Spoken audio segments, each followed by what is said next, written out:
Welcome back to The Chosen Journey. Chapter 1, Saying Goodbye to Coaching. Steve Karsay, my friend, welcome back. Glad to be back. Thanks for having me. So I noticed early on when we were setting up to tape, the hat's back. So tell us about the hat you're branding there.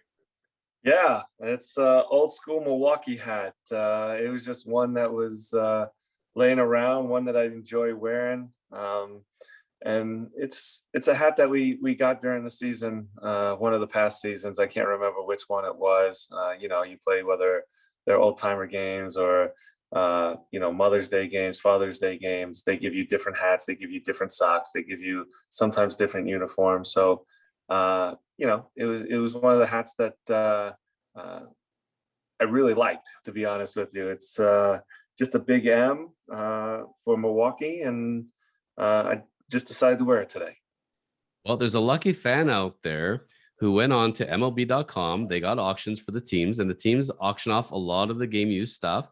So somewhere out there, your full outfit, so your pants, your shirt, not the jock, but the hat was in there as well, not the cleats. So they got the pants, they got the jersey, and they got the hat. Someone out there is branding that full outfit. I don't know if they're wearing it and going to play stickball and pretending they're Steve Karsay, but somebody out there is the lucky owner of your stuff.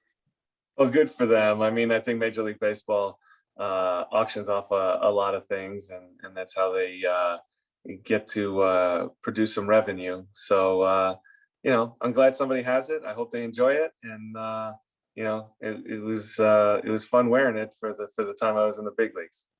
Look, the teams have to look for every quarter under the couch, every dollar bill under the car seat. You got to scrape that money somehow. Those billions don't born themselves. Yeah, some teams and some owners have more billions under the cushions than others, but they absolutely got to earn money. And people forget that baseball is fun and it's a great game to watch, but it is also a business, and you get to learn that pretty quick when you are in the institution. If I'm not mistaken, Nolan Ryan was the first $1 million player. I believe Kirby Puckett was the first $3 million player. Those were big dollars. Those were big dollars back then. And with inflation, when you do the math, it's still a lot of money, certainly. Have you ever played that game where you say, if I was doing my stats in today's game, what my contract would look like, or do you just leave that alone? I leave it alone, but I mean, anybody knows, if you have the same numbers 20 years ago as you had today, your earning power would have been, much higher. And that's just the way baseball is and how it transpires. And people have to adapt to the revenues that are coming in.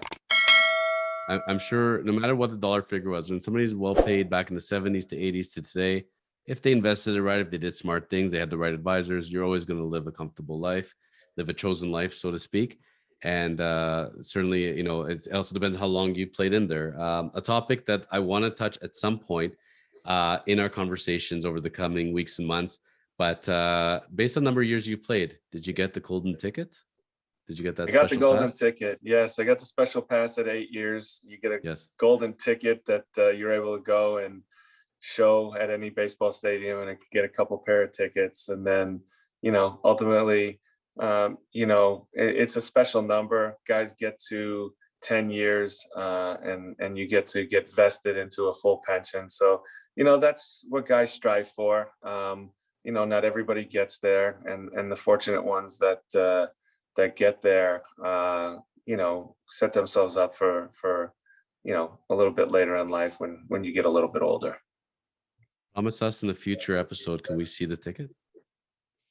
On a future episode, I will flash you the golden ticket. Perfect, because I can tell you, man, like I was a big Willy Wonka fan, and I love the books. I actually watched the movies later in life, and I used to have the Oompa Loompa song as my ringtone. And when I found out Major League Baseball has the version of the golden ticket, I said, this can't be real, and apparently it is. So you are verifying. It is real, and it looks like a credit card, to be honest with you. Okay. It doesn't hold any money, but it looks like a credit card, and it's made of steel. So I mean, we'll flash it on here, and we'll give everybody an opportunity to see what it looks like. Very nice. Now, Last question before we jump into the coaching decision or the life decision. We talked about your man cave before on in the Chosen Life episode. For your own memorabilia, were you a collector? Did you keep your stuff? How did you look at it from over your course of your career?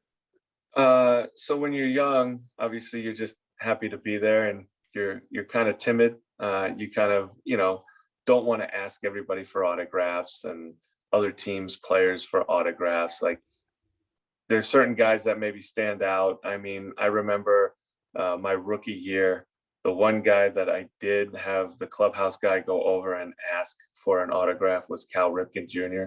I still have it downstairs in my full office. The ball that he gave me and what he wrote on it.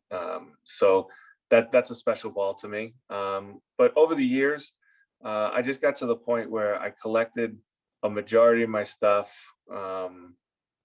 of guys that I either played with or played against and had competition against. Enjoyed watching guys play, not always the superstars, but guys that I felt like played the game right, played the game hard, had an understanding of the game, and I respected. And when, I felt like those were the compliments to give another player, I wanted their autograph because it meant something.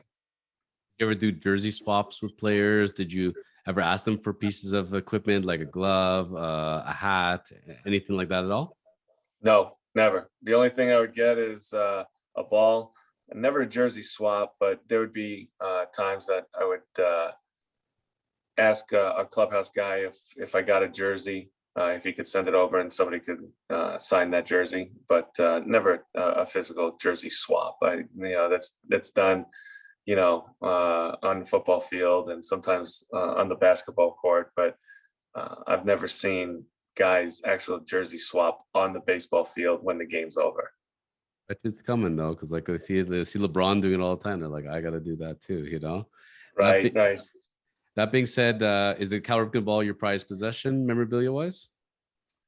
It's in my top three. I think my first major league win is kind of up there as well. And then I have a couple things that I'd have to kind of look through. Whether it be a Hank Aaron baseball, Whitey Ford baseball, a Yogi Berra baseball. I have a few of those that was real fortunate to get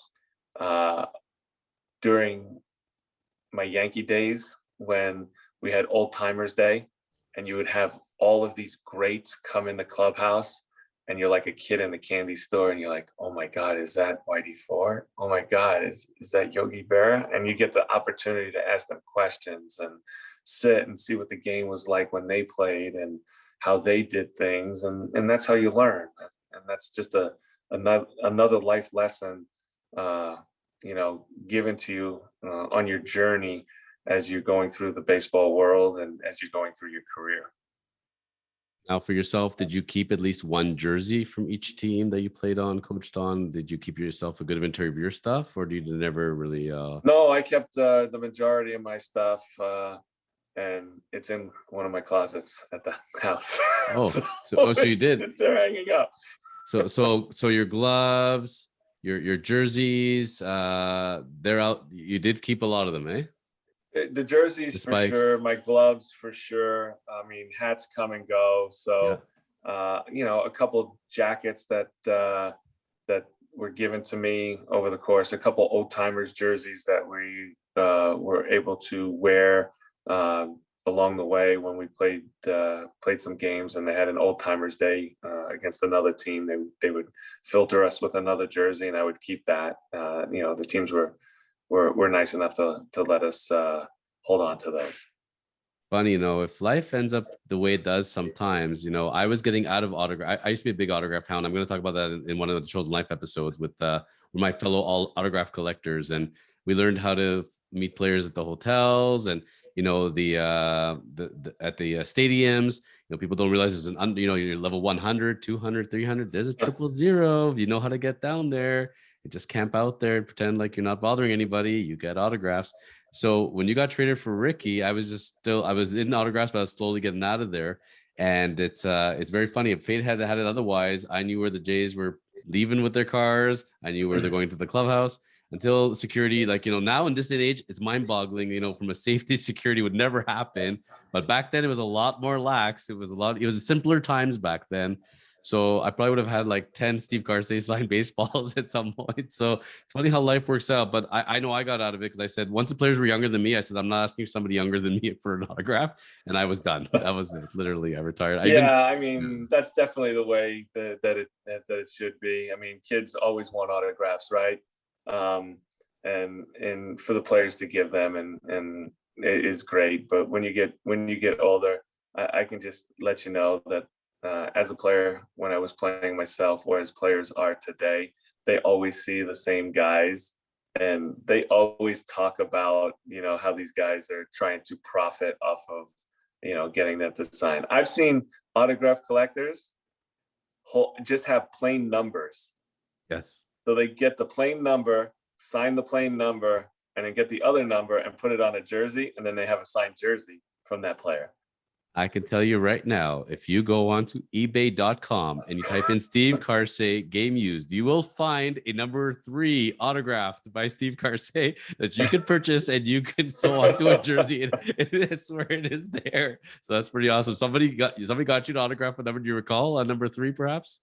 Or you do those all the time? I don't remember wearing number 3, but maybe they added the 1, because I did wear a 31. There you go. With the Yankees. So I mean, I believe it was Yankees number. Correct. Yeah. Correct. Yeah. So people are very, very funny that way. When you got into coaching now, and you were coming up in the Cleveland system in Milwaukee, did you find people were still asking for autographs, or was it less than the playing days? Oh, way less than the playing days. The hardcore autograph seekers, just have collected cards over the years, or collected things, and would get asked on occasion. And of course, it's hard to turn somebody down, if there's 1 or 2 people there to sign an autograph that they want. But it's it still goes on. They don't make nearly as many cards as they used to. 20 years ago, I think there was I don't even know how many card companies there were, but they would always taking pictures and putting out different, whether it be Fleer or Topps or any of those others.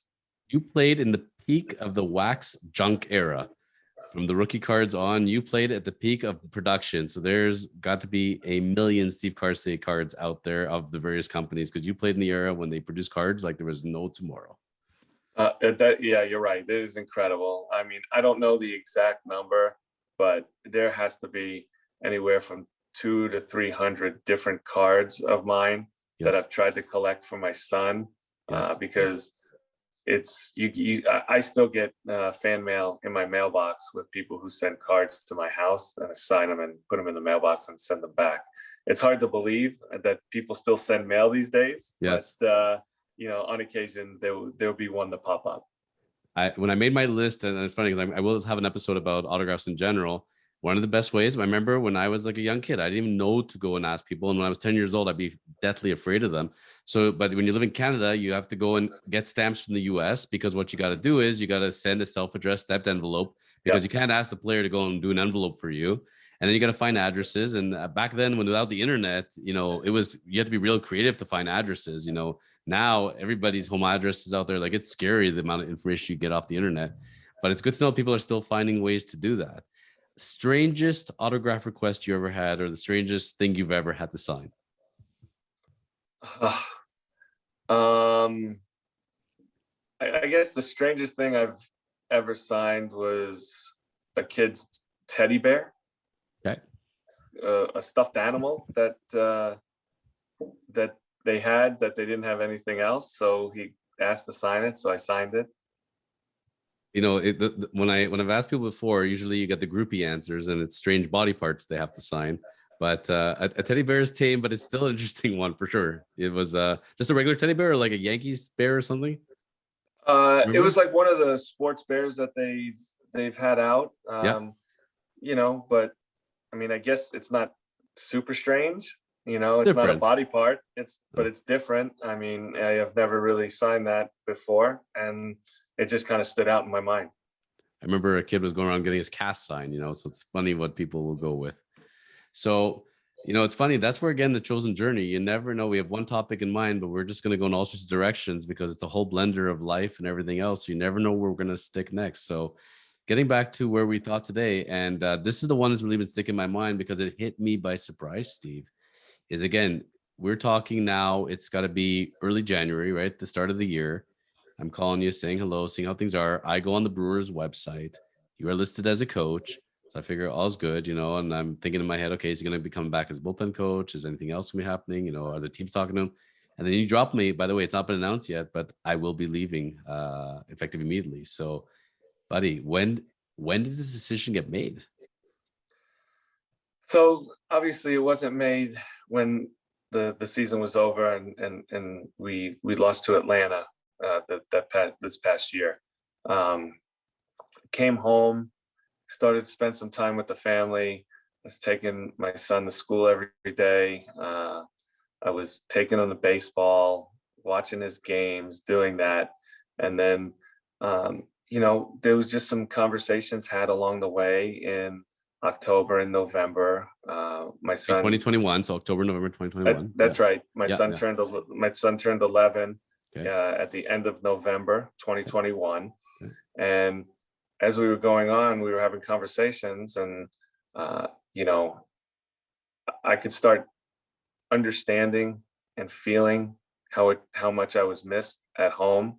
The little things that maybe he wasn't doing that I could have taught him along the way.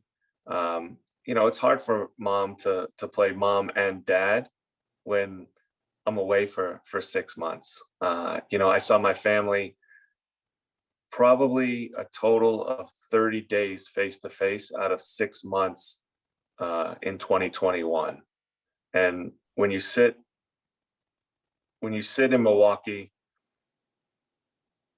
as great as that is, as great as the job is, your family is the number one priority. You sit there and you're by yourself and you get to think, what am I missing? I had to watch my sons on an app that's called Game Changer. So you watch the game, you watch what's going on in his game that he's playing in Arizona on a iPhone, and to see what the count is, or if he's getting a hit, or if he's stealing the bases instead of being there. He didn't really realize, I think, from a young age, because he just got used to it.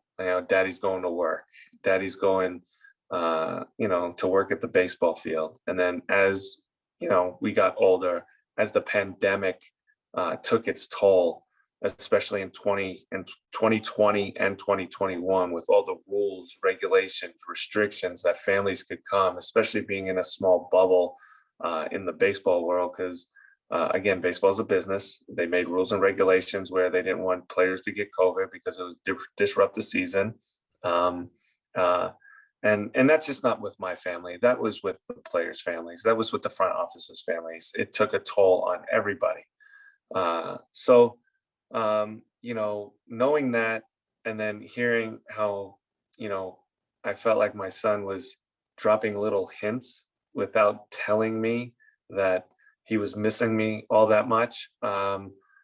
We just came to a conclusion as a family, and I came to the conclusion that the sacrifices that they made were so great for me over the course of my, playing and coaching career, mostly coaching career for the 10 years, that it was time for me to step away, step down, be a dad, be a husband, be present more often, and watch my son grow up during the years between 11 and 16.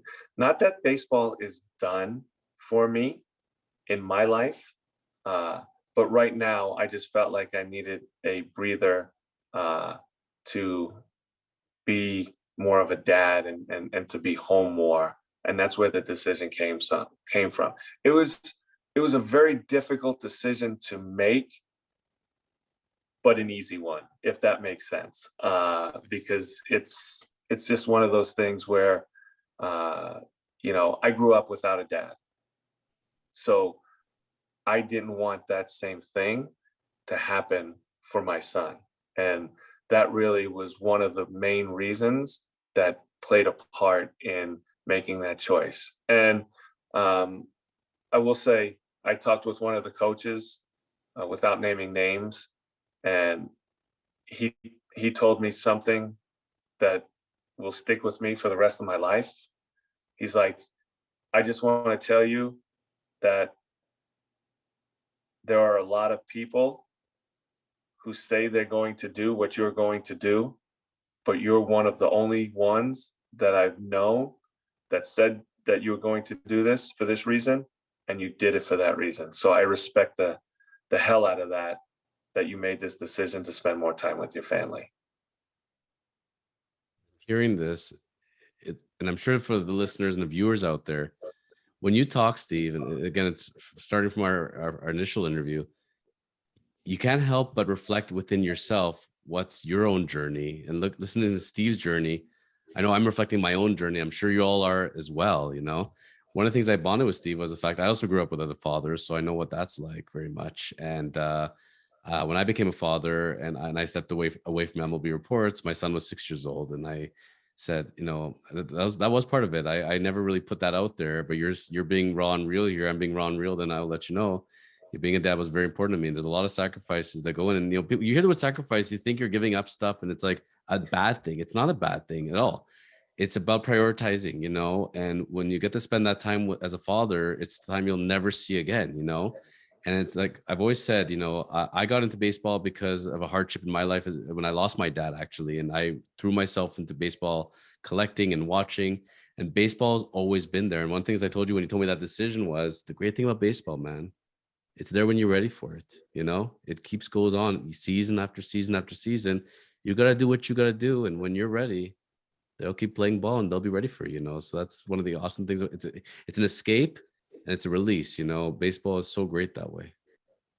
Yeah, absolutely. And, like I told the players, because I contacted them and let them know that my decision is for this reason and for this reason only, that they completely understood. They were like, wow. They were like, you didn't have to call us, but I wanted to give them the respect and let them know that I wasn't stepping away from the game for anything else that happened, except for, spending more time with my son and my family, because when they see him, my son knows them, they know him, they get to be friends with them, and they joke around. So they know the relationship that was there. And you're right, baseball will always be there. It's not like the door's closing. You're just shutting it for a little while. And then, I'm sure that there'll be a few other doors that will open up along the way. As a fan of the game and a baseball enthusiast, what I see when I go to the stadium, I see, for example, like you'll be in the bullpen, you'll have your boys, and they depend on you and you instruct them and you build this kinship, right? This bullpen kinship there, and you become very close. And we're saying like, that's the greatest thing ever. You get to hang out with Josh Hader and all the guys, and like, how cool is this? And like, this is the greatest thing in the world. And people then don't think about the fact here he is in Milwaukee and his family's back in Arizona. And that's not just you, that's everybody potentially in that stadium, everybody involved with that team or the visiting team. Everybody has a separate identity outside of the game, and how much are they sacrificing for that game, and some are lifers and some may never have families and kids, some do. And it's every decision you make of what role you're going to take on, there's something else you have to sacrifice for it. And it's you sacrificed family time to put that time in the majors. You came back to the majors as a coach, and now you're sacrificing baseball because now it's time to be with the family. So it's the reverse. Yeah, absolutely. It can be a difficult industry for a lot of people. It takes its toll. Baseball is 162 games during the season, right? So that takes you from the beginning of April, we'll call it April 1st, all the way through the end of September. that's 6 months. If you're in the playoffs and you're fortunate enough to get to the playoffs, like we did the last 3 years, that's another month of time away, or time with your family, but not with your family. So that's 7 months. And then some guys whose kids are in school, who have to go away, who live in a different state, they got spring training for 6 weeks. So you're looking at 8.5 months away from home. If you live in a different state than you play, and it's 3.5 months at home. And if you calculate that over a 10-year period, you're gone from your main house close to 65 to 70% of the time, as opposed to living where you live. So, like I said, it can be a difficult industry. You know, it's very rewarding with what you're doing, but there are other factors that you have to take into consideration. I think as fans, everybody assumes that your family is just in the city where you're going to be playing out of. So, for example, you're in Milwaukee. They just assume that the family lives with you in Milwaukee, that the kids would be in Milwaukee in the school system. And then when you're on the road, of course, the family will just come with you on the road for every road trip, you know, and it's the farthest thing from the truth, eh? Farthest thing from the truth. I mean, when you go on the road, you're busy. Well, you got to be at the field. Listen, as a coach, you're there more than a player. Players are at the field probably from 2:30 in the afternoon until the game is over, till 11 o'clock. A coach is probably at the field from 11 o'clock or 11 o'clock in the morning, or 12 o'clock to 11 o'clock. So you're there for anywhere from 10 to 12 hours a day. And then you sleep the rest of the day. So it's there's no time. When your family comes, you maybe spend a couple hours with them in the city that you're in, especially if I get to New York, or, you know, LA, or one of the Chicago, one of the bigger cities. They get to enjoy the city, and you're at the baseball field. But you get to spend a little bit of time with them, which makes it worthwhile. But again, you know, if people at home think that you're only at the game, you're only at the field from when the game is, which is like 6 o'clock at night till 11, that's mistaken. You're there prepping, preparing, you're on your computer, you're taking batting practice, you know, you're throwing bullpens. There are a lot of other things. You're doing scouting reports. There's so many other things that are involved at being at the field for such a long time, that you know, it's very time consuming and very hard work. So as a coach, you're working that many more hours. They're not getting paid the same as the players. No, not even close. Not even close. And you know, the most challenging position I've always been told is scouts, because they literally live on the road. They could be on the road almost all year, and they're going from tournament to tournament, to school, and paid very, very little, no family time whatsoever, pretty much, and hoping to find that one diamond in the rough, and that's their lives, and they're and you know, and you're saying the game can be very hard. You could be 30 years on the road as a scout, and then one day you're just gone, just like that. It's it could be a very unforgiving game that way. No doubt. And scouting is starting to become obsolete these days. The physical scout that actually travels and does that, because you know, with technology and computers, a lot of teams are doing their scouting on the computer. So they're starting to cut scouts. They're starting to you know, just do all of their scouting reports off the computer, and sending that information down so they can save more money. So you know, that's another discussion or another subject we can get into, but it's definitely part of the game that is kind of getting weaned away from the physical scout going and watching the games, to a computer spitting out numbers and giving you information. In my mind, when you were saying it, I'm thinking, okay, watching the player online and being able to see different camera angles. So what's the difference of being in the stadium when you can actually watch a player? But when they're physically not even watching the players anymore, when they're literally reading out their stats game to game to game, it's almost irrelevant what the player looks like, as long as the stats make sense, right? That's where, for a lot of teams, it's headed.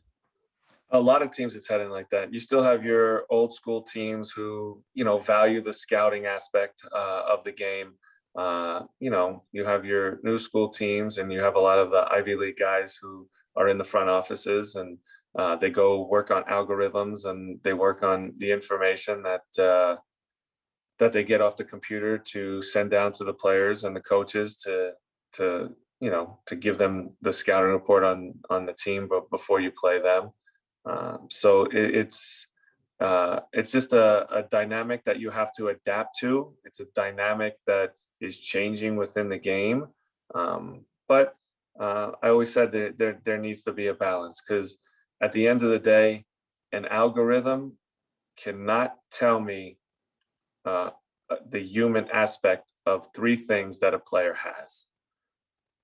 The algorithm, until somebody in the front office can build an algorithm to tell me what type of baseball IQ a player has or a pitcher has, I call it a ticker. What kind of ticker or a heartbeat that a player has when there's 50,000 people screaming with the winning run on third base and less than 2 outs.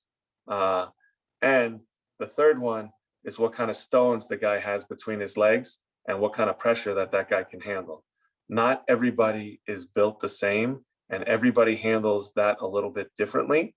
So, you need to know the human aspect of that player and what he's capable of handling and what he's capable of not handling, what he's capable of retaining as far as information goes, and what he's not able to retain. Some guys are simpler than others. So when you have that relationship and you have that understanding of the player. Yeah, my son's coming in with his gun and wants to shoot. Excuse me, son. This is live, folks. Call. I need to have a few. Yeah, this is him. This is it. So, this is why he's no longer coaching. Hey, buddy. So he's getting ready for his baseball game, and we're about to head out here shortly. So I'll see you in a little bit. Okay. All right. So when he makes the bigs, I look forward to being the first interview. Well, we'll see what happens. I mean, yes. He's having fun right now. He's learning the game. I'm a real stickler on the fundamentals of the game and understanding that. And I think that's another thing that has gone by the wayside a little bit. I mean, with baseball, everybody's talking about, the home runs and just hitting the ball out of the park. They're not talking about the strikeouts. That's inflated in the game now. It's helping the pitchers, but there's so much technology with the swing, and you got the launch angle and the exit velocity and all of that, and that's taken into account of how people are getting paid in these days. So again, it's one of those things where you have to adapt. I think the human element, and I also think analytics is great, but there needs to be a balance between the two. And you need the experience of players who've played the game before to be in the coaching ranks, so the players can understand and be like, hey, you know what? This guy's been there. He's done that. He's been standing on the mound where I'm standing, and I value what he's saying.